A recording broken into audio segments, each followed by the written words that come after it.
2024 December 29 ഞായറാഴ്ച രാവിലെ 7 മണി. ഹുജ്ജത്തുൽ ഉലമ മൗലാനയോടുകൂടെയുള്ള അസ്സുന്ന ഉംറ സംഘം അവരുടെ പ്രഥമ ഉംറ നിർവഹിക്കാൻ വേണ്ടി അജിയാദ് മസാഫി സ്ട്രീറ്റിലൂടെ തൽബിയത്തിൻ്റെ മന്ത്രധ്വനികളുമായി മുന്നേറുകയാണ്.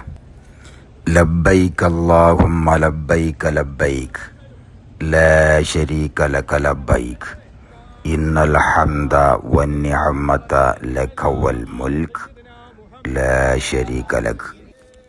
ഈ കാലം വരെ തിരിഞ്ഞു നിന്ന് നമസ്കരിച്ചിരുന്ന അവരുടെ ഖിബലയായ പരിശുദ്ധ കഅബയെ ആദ്യമായി കാണാൻ പോകുന്ന ഭാഗ്യശാലികൾ ഈ കൂട്ടത്തിലുണ്ട്. കഅബയെ ആദ്യമായി ദർശിക്കുന്നവർ അവർ ചോദിക്കുന്നതെന്തും അല്ലാഹു നൽകും എന്നുള്ളതാണ് സത്യം. ഭക്തി നിർഭരമായ പ്രാർത്ഥനയോടെ കളങ്കമില്ലാത്ത മനസ്സോടെ അസ്സുന്നയുടെ ഹാജിമാർ ദൈവത്തിങ്കലേക്ക് യാത്രയാവുകയാണ് പരിശുദ്ധ കഅബ പരിസരത്തേക്ക്. അള്ളാഹുവിൻ്റെ മുമ്പിൽ അവർക്കർപ്പിക്കാൻ ഒരുപടി പരാതികളുണ്ട്, സങ്കടങ്ങളുണ്ട്, കേണപേക്ഷയായ കാര്യങ്ങളുണ്ട്, പാപം പൊറുക്കാനുള്ള തേങ്ങലുകളും കണ്ണീരുകളുമുണ്ട്.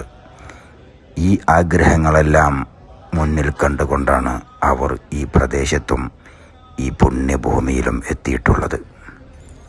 ഒരാൾക്ക് അവൻ്റെ ദൈവത്തോട് അവൻ്റെ സ്വകാര്യ സങ്കടങ്ങളും പരാതികളും വ്യസനങ്ങളും പറയാൻ ഭൂമി മണ്ണിൽ ഈ പ്രദേശത്തോളം യോജിപ്പുള്ള ഒരു സ്ഥലം വേറെയില്ല.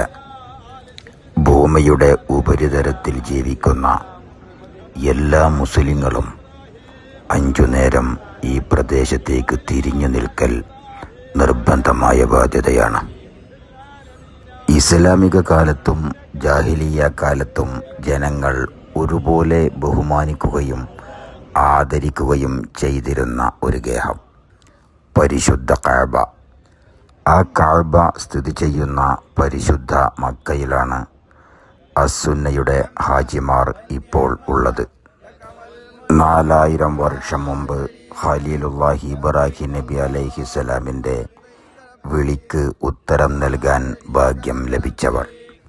അതുതന്നെയാണ് അവർ ഏറ്റേറ്റു പറയുന്നത് ലബ്ബൈക അല്ലാഹുമ്മ ലബ്ബൈക ലബ്ബൈക് ലാ ശരീക ലക ലബ്ബൈക് ഇന്നൽ ഹംദ വന്നിഅമത ലക വൽ മുൽക്ക് ലാ ശരീക ലക്.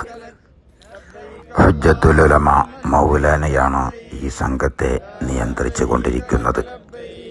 സയ്യിദ് ഹാഷിം ബാഫഖി, അസയ്യിദ് ഹസൻ ജിഫിരി, അസയ്യിദ് നബ്ഹാൻ അൽ ബുഖാരി, അസയ്യിദ് ഹുസൈൻ കോയ അൽ ഹൈദറൂസി തുടങ്ങിയ ബഹുമാന്യരായ സയ്യിദുമാരും അവരുടെ ഭാര്യ സഹോദരിമാരും അടങ്ങുന്ന സാദാത്ത് കുടുംബം ഈ സംഘത്തിന് ഒരനുഗ്രഹമായി ഉണ്ടായത് ഈ സംഘത്തിൻ്റെ മഹാഭാഗ്യമായി കണക്കാക്കുന്നു. പുണ്യഗേഹമായ കഅബയുടെ നിർമ്മാണം പൂർത്തീകരിച്ചതിൻ്റെ ശേഷം ഇബ്രാഹിം നബി അലൈഹിസ്സലാം അബി ഖുബൈസ് എന്ന ഈ മലയുടെ മുകളിൽ കയറി നിന്ന് ജനങ്ങളോടായി വിളിച്ചു പറഞ്ഞു, അയ്യുഹന്നാസ് ഇന്നല്ലാഹ ഖദ് കതബ അലൈക്കുമുൽ ഹജ്ജ ഇലൽ ബൈത്തുൽ അതീഖ്. നരകത്തിൽ നിന്നും മോചനം ലഭിക്കുന്ന ഈ ഗേഹത്തിങ്കൽ വന്ന് ഹജ്ജ് ചെയ്യാൻ നിശ്ചയം നിങ്ങളുടെ നാഥൻ നിങ്ങളോട് കൽപ്പിക്കുന്നു. ഈ വിളി കേട്ട് അതിന് ഉത്തരം നൽകാൻ വേണ്ടി വന്നവരാണ് അസ്സുന്നയുടെ ഈ ഹാജിമാർ. നരകമോചനത്തിനും പാപമുക്തിക്കും വേണ്ടി വന്ന ഈ പാവപ്പെട്ട ഹാജിമാരെ അള്ളാഹു സ്വീകരിക്കുമാറാവട്ടെ.